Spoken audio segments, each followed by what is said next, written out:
entonces al maestro Castellanos, Román Castellanos. Él es el diputado por el Distrito Central de Bancada Semilla.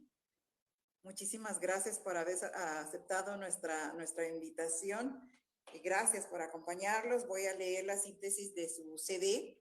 Él es politólogo y maestrando en Derecho Constitucional por la Universidad de San Carlos de Guatemala. Es diputado al Congreso de la República, secretario de la Comisión de Trabajo y miembro de las Comisiones de Asuntos Electorales y Ambiente y Recursos Naturales, secretario nacional de actas del Comité Ejecutivo Nacional del Partido Político Movimiento Semilla. Ha sido profesor de Teoría y Sociología Política en el área de Ciencia Política de la Universidad de San Carlos de Guatemala. También ha trabajado como investigador y consultor en procesos sociopolíticos. Sus estudios en inquietudes académicas se han enfocado en teoría política, la acción colectiva, las identidades y el discurso político.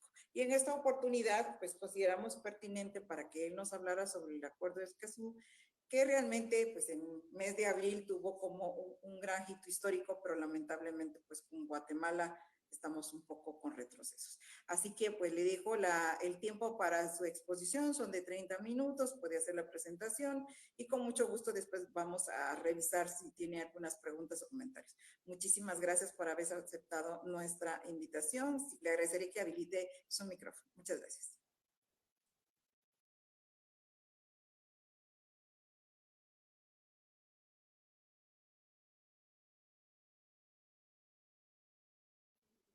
Muchas gracias. No sé si me escuchan bien. Perfectamente, Okay. Gracias.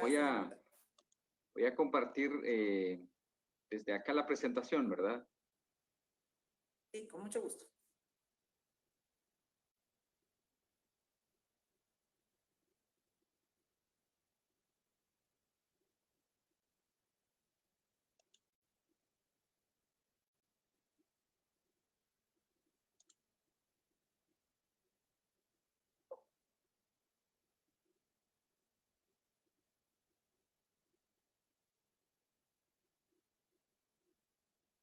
Bueno, muy buenos días a todas y todos quienes están participando en esta conferencia, y también a quienes nos están siguiendo desde pues donde se encuentren en los diferentes centros universitarios de la Universidad de San Carlos. Es un gusto compartir con ustedes en esta ocasión. Me voy a centrar en hacer una breve presentación sobre el Acuerdo de Escazú y también el curso que lleva, en todo caso, durante todo este tiempo. El Acuerdo de Escazú básicamente es un acuerdo en el que está en el que Guatemala, si bien ha firmado, no la ha ratificado, no se ha unido a ella, y es muy importante en el contexto que primero de la protección de los recursos naturales, como también la información necesaria para tomar decisiones respecto a los problemas socioambientales y como veremos también, digamos, sobre todo en un país donde hay mucha criminalización de defensores ambientales, como ya lo mencionaba la doctora que me antecedió en su presentación. Bueno, el Acuerdo de Escazú es un tratado internacional que fue firmado por 24 países de la región, de América Latina y el Caribe, el 27 de septiembre del año 2018, que entró en vigor el 22 de abril del año 2021, ya que necesitaba la ratificación de 11 países para poder entrar en vigor y bueno, ha alcanzado los 12 países, o sea, ha sobrepasado, digamos, en uno por lo menos el número necesario para poder entrar en vigor, ya que se requerían 11 como lo mencionaba. ¿Cuál es la importancia de este acuerdo? Pues en sí es que es estratégico para el futuro de la sostenibilidad ambiental en América Latina y los demás países de la región, porque genera compromisos alrededor del acceso a la información pública en temas ambientales especialmente. También la participación ciudadana en las decisiones socioambientales, la justicia ambiental también, que esto es muy importante, como también la protección de los defensores medio ambiente. Digamos que las compañeras que me han antecedido en su intervención han mencionado casos de personas o guatemaltecos y guatemaltecas, pero sobre todo también mujeres, ¿no? Que han tenido casos de criminalización o bien amenazas de muerte por sus actividades en defensa del medio ambiente. Creo que esto es lo relevante también de este acuerdo. Y además también pone a los países de la región a una estrecha colaboración, digamos, para defender los derechos ambientales. Esto es quizás una de las importancias, por decirlo así, del acuerdo de Escazú.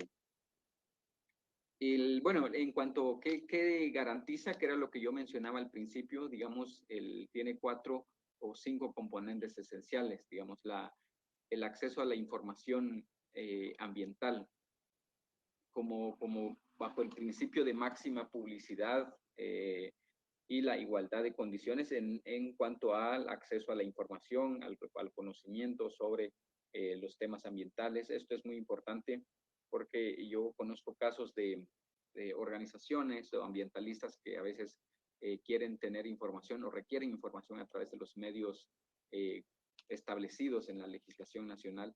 Sin embargo, incluso eso se les pone ciertas dificultades u obstáculos para tener la información. Y la participación ciudadana también es muy importante en este acuerdo, ya que pues también debe ser abierta, inclusiva en las tomas de decisiones ambientales, digamos, con base a las normas nacionales e internacionales.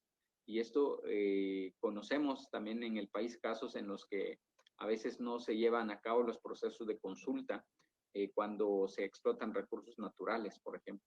O sin ir muy lejos, pues también hay casos. Yo he estado cerca del caso de la ampliación del complejo de infraestructura habitacional o comercial de la finca El Socorro, que es la ampliación de Cayalá, por ejemplo, en donde en el instrumento ambiental, la consulta ciudadana fueron 10 encuestas a personas que vivían ni siquiera eran los vecinos del área de donde iba a construirse el proyecto, sino los que vivían en Cayalá, y 2 de ellas eran personas que iban de paso. O sea, 10 personas no es ni siquiera significativo ni representativo de la población que vive en toda la zona. Eso es, digamos, quizás algo que hay que ponerle mucha atención acá. Y de hecho, los vecinos de la zona 16 recaudaron firmas como en oposición al proyecto y lograron juntar cerca de 5,000 firmas, por ejemplo, cuando el instrumento ambiental solo colocaron 10. Esta también es una de las razones por las que recientemente la Dirección de Gestión Ambiental del Ministerio de Ambiente les denegó o no les aprobó el instrumento ambiental con el que buscaban la construcción del proyecto. También, bueno, otro punto aquí también es la protección de los defensores ambientales en un entorno seguro y propicio en el que las personas y organizaciones que defienden los derechos ambientales puedan pues llevar a cabo sus actividades sin amenazas ni restricciones, que no tengan temor de que puedan ser encarcelados, criminalizados, asesinados o bien que se tengan que ir del país por sus actividades en defensa del medio ambiente. En cuanto a la impunidad ambiental, digamos, la reducción de la impunidad ambiental a través del acceso a la justicia y a la implementación de diferentes medidas que puedan facilitar la producción de la prueba del daño ambiental y como mecanismos también de ejecución y reparación. La colaboración regional, que ya hacía mención, tiene que ver básicamente con la cooperación para el fortalecimiento de las capacidades de los diferentes países con el fin de implementar, digamos, de que se pueda desde el mismo acuerdo se enfoquen también en los países menos desarrollados. Ahora bien, ¿cómo va el país en términos de la ratificación de este acuerdo?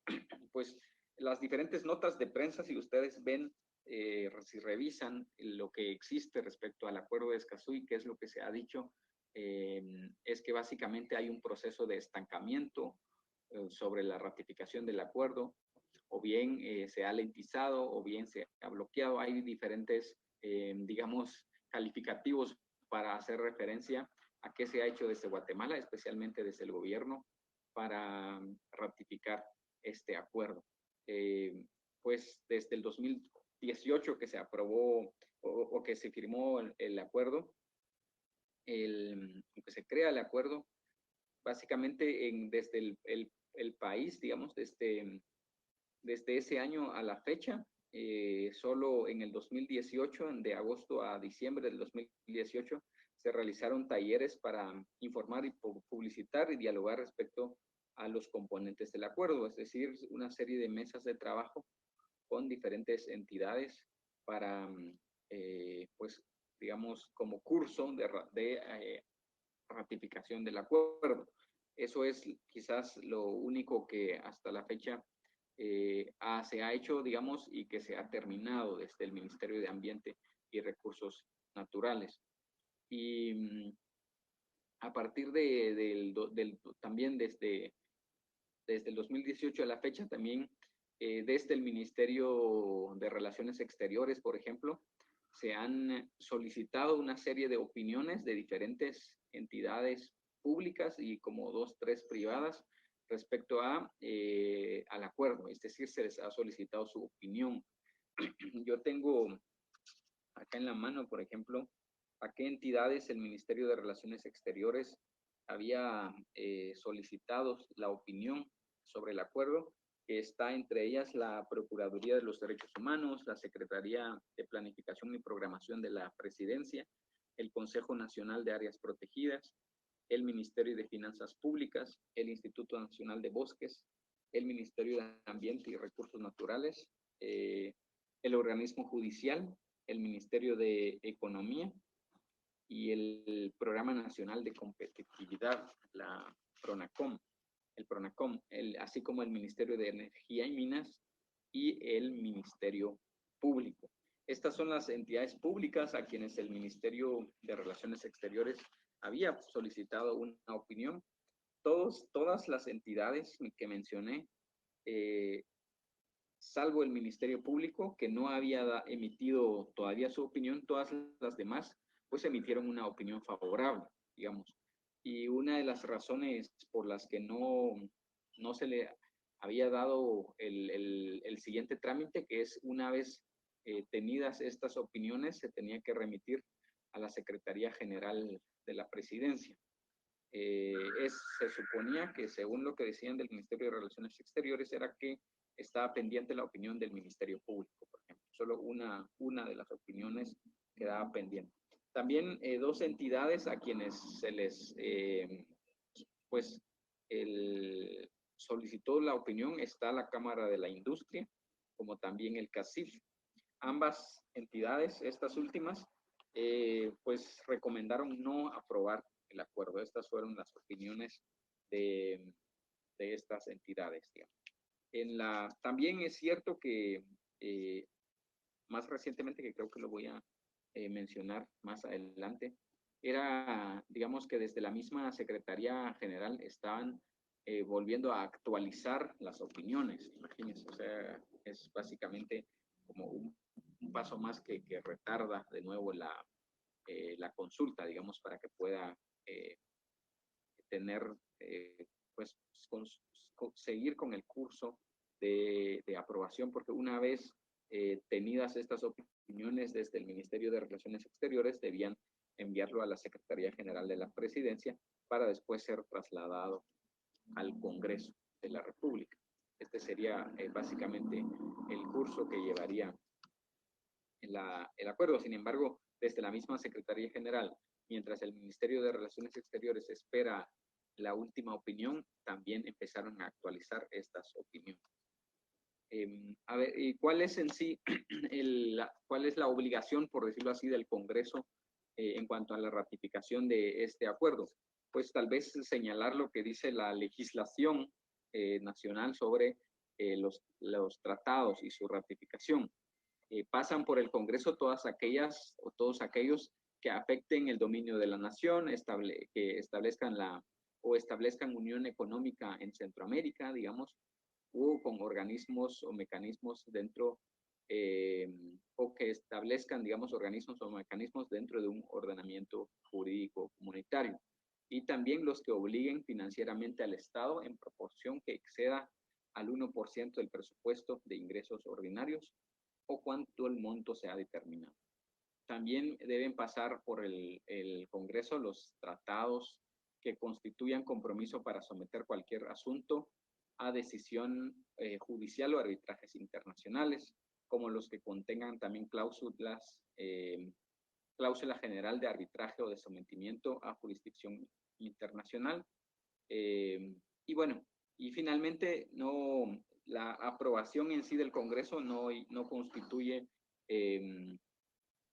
o sea, no significa la integración ya del tratado al ordenamiento jurídico nacional, sino que es uno de los pasos, porque lo que sí ya constituye que el tratado ya pasa a ser parte del ordenamiento jurídico nacional es y adquirir las obligaciones y los compromisos ya se da a partir de la aprobación final por parte del presidente de la República, digamos que sería su ratificación, porque también es el presidente quien el encargado de la política exterior del país y es el jefe de Estado el que representa al país.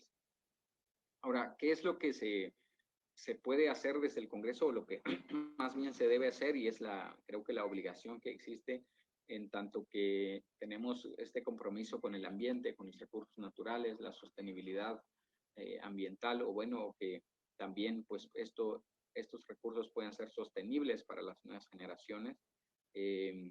Desde el Congreso desde mi particular función, digamos, he estado tanto como en monitoreo e intermediación a través de reuniones con las diferentes entidades, digamos, responsables de darle seguimiento para la aprobación de este tratado en cuanto a que puedan agilizarlo más y que no sigan bloqueando, obstaculizando a través de, digamos, procesos administrativos que a veces podrían ser irrelevantes, digamos.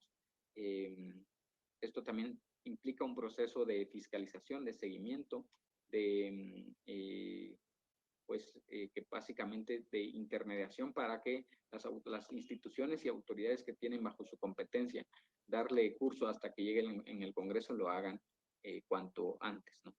Y por supuesto, digamos que como toda iniciativa o todo acuerdo que pueda ser aprobado por el Congreso, pues también implica el buscar alianzas o acuerdos necesarios posteriores, ¿no? Digamos, una vez que pasen desde el Ministerio de Relaciones Exteriores para que cuando lo remitan a la Secretaría General de la Presidencia y estos después lo trasladen al Congreso de la República, se requiere también, digamos, un trabajo que creo que no solo corresponde a los funcionarios como mi persona, sino que también a los diferentes actores ambientales, a los ciudadanos y a la ciudadanía en general, que debería de buscar mecanismos de, digamos, de presión o cabildeo para que las autoridades pues cumplan con su función de trasladarlo a donde corresponde.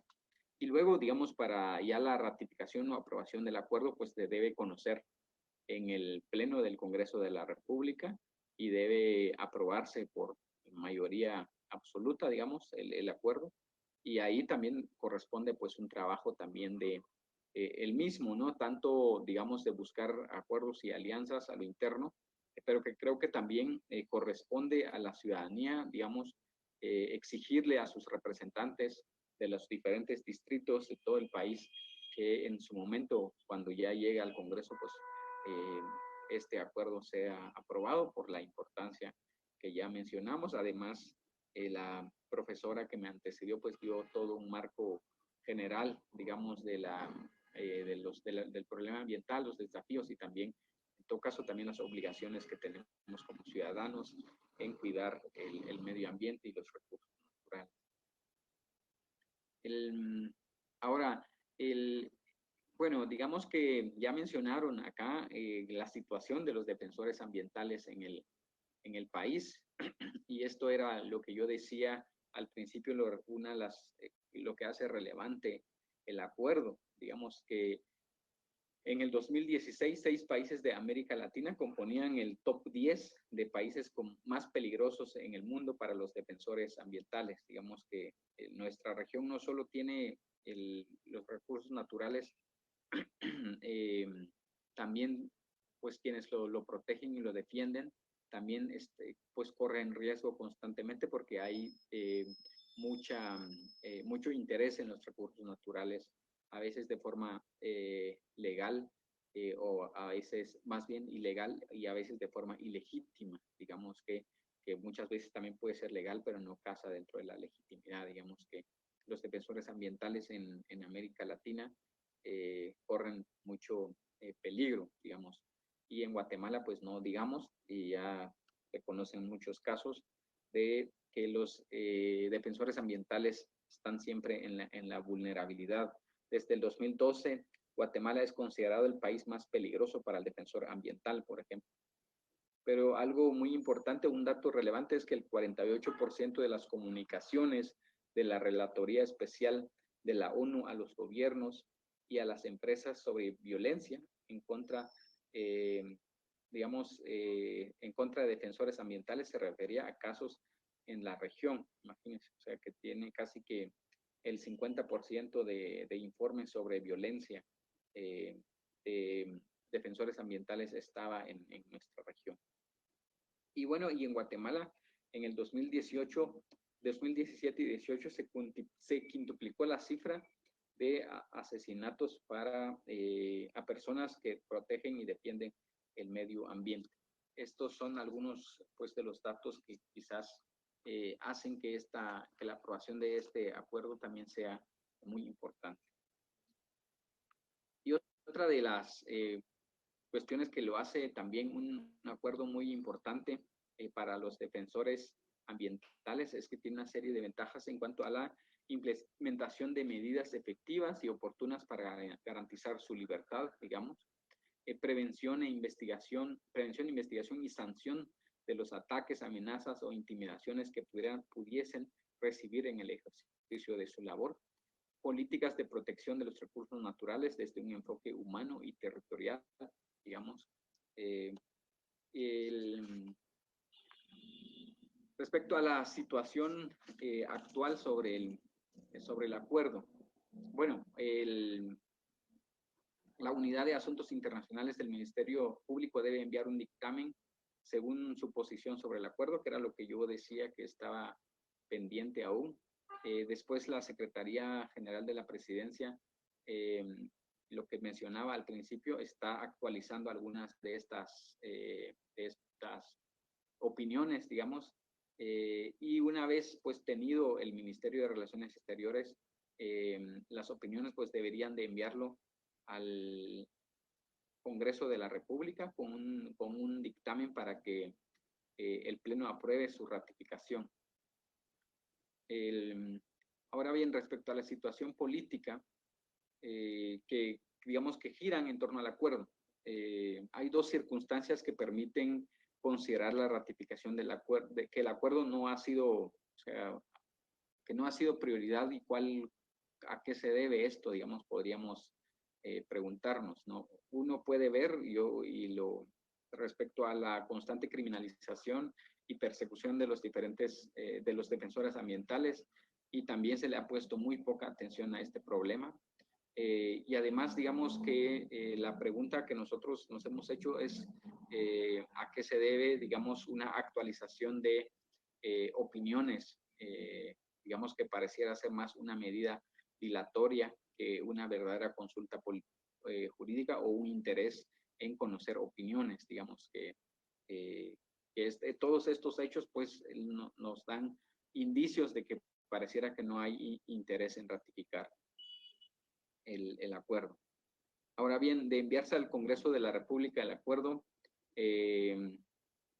la inclusión del mismo al orden jurídico, digamos que requiere primero su inclusión dentro del orden del día desde los jefes de bloque del Congreso de la República o bien desde los mismos digamos, la misma junta directiva, ¿no?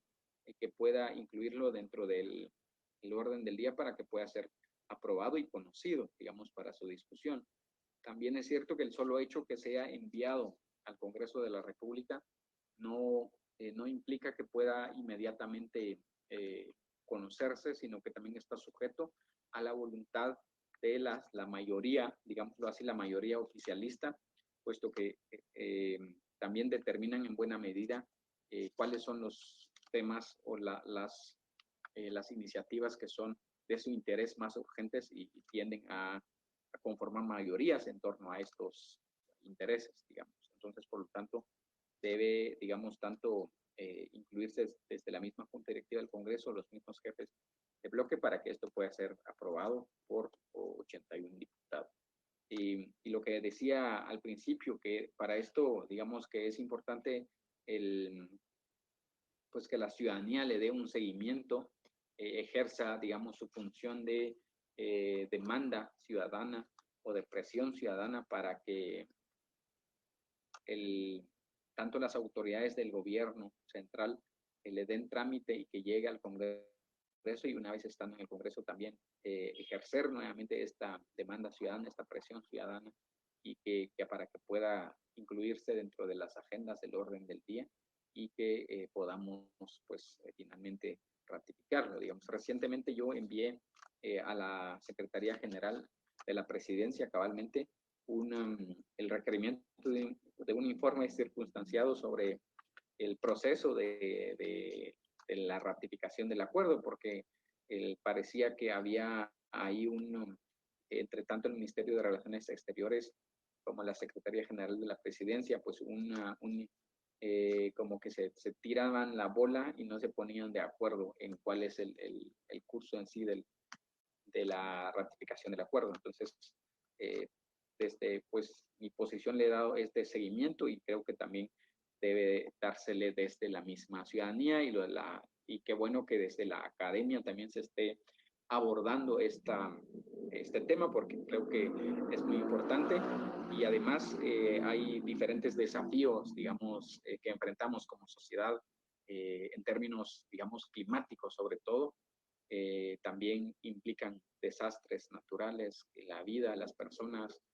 Ahora vemos, digamos, cómo muchas personas han perdido sus hogares, sus cosechas, o han tenido que emigrar del país, primero por los efectos, digamos, climáticos, pero también, sobre todo, que no son cosas que pasan de la nada, sino que están, sobre todo, son decisiones políticas, digamos, y no son casualidades, ni son producto de los fenómenos naturales simplemente, sino que también de decisiones políticas que tienen que ver con prevención, con ordenamiento territorial, con, digamos, regulación sobre el uso de suelo, y bueno, y una serie de cuestiones más y sobre todo de defensa y protección de los recursos naturales, digamos. Entonces, esta sería a grandes rasgos un contexto general sobre el acuerdo de Escazú y en sí cuál es la esencia del acuerdo y en qué proceso se encuentra para su ratificación y las condiciones políticas que giran en torno a la misma. Muchas gracias.